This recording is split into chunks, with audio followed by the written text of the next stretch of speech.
The following are properties, original work, creations, and ideas of Kelebogile Sehoa. The ElementRings brand includes, but is not limited to, the ElementRings Pty Ltd company, the ElementRings script, comic book or manga script, characters, movie script, ElementRings merchandise, and Negu brand. All rights claimed and reserved by Kelebogile Sehoa. Hello, and welcome back to ElementRings. To be honest, writing the past few scripts have been a roller coaster and exciting at the same time. We found out that Mendy's dad has a glowing orb that potentially has healing abilities.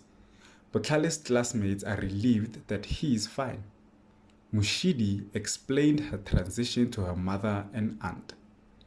Without any further ado, let's continue with the story. Tabitha, with her shocked face, walked up to Mushidi and asked, "Are you sure you saw a water creature? Can you draw it for me?" Mushidi didn't have any drawing skills, but she tried her best. She fetched a pencil and paper to start drawing. She then gave the page to her aunt, and the drawing was bad that Tabitha couldn't make sense of it. She looked at it and then looked at Mushidi and said, "I can't determine its identity. It doesn't look like anything I know of." Mushidi looked sad and said, "I'm sorry, auntie, I can't draw that well." Tabitha hugged Mushidi and said, "It's okay, baby girl, it's okay." She then thought, "I'm the one that's sorry."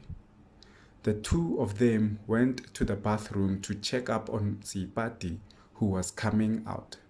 "Mom, I'm sorry I said such horrible stuff. It was nothing but a dream I wish ended, but just wouldn't," Mushidi said. Sipati looked at Mushidi and was blank. She just didn't know what to say to her daughter.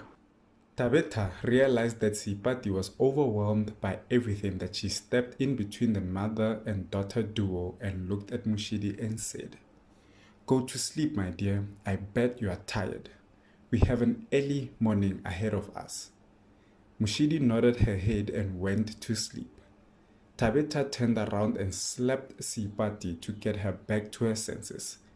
"Ouch! Why'd you do that?" Sipati asked while holding her cheek. "You were about to look at that innocent little girl like she was some kind of monster. I couldn't allow you to add to her sorrows," Tabitha said. She then held Sipati by the hand and said, "Let's go talk, just you and me." The two of them went outside and Tabitha took out 2 cigarettes. She gave one to Sipati and lighted the both of them. "Sipati, listen to me. It's not Mushidi's fault. If anything, I think she was just trying to emphasize the sorrow her friend was going through in her sleep. Not that she was trying to be evil or a monster. Let's just pray it was all a dream and nothing more," Tabitha said. Sipati replied, "We both know that statement is the furthest thing from the truth. Mushidi has finished her transition. She and Botlale are in trouble. The best thing we can do is guide and protect them however way we can." Tabitha puffs her cigarette and replies, "There's still hope. There's one more thing we can do." Sipati pulls on her cigarette and asks, "And what's that?" Tabitha pulls on her cigarette and replies, "We go see Botlale in the morning, and if Mushidi still sees the cloud, we have a lot cut out for us."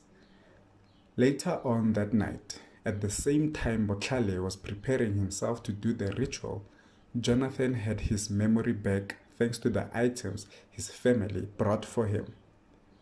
"All my life, I've used my element ring without any setbacks or consequences.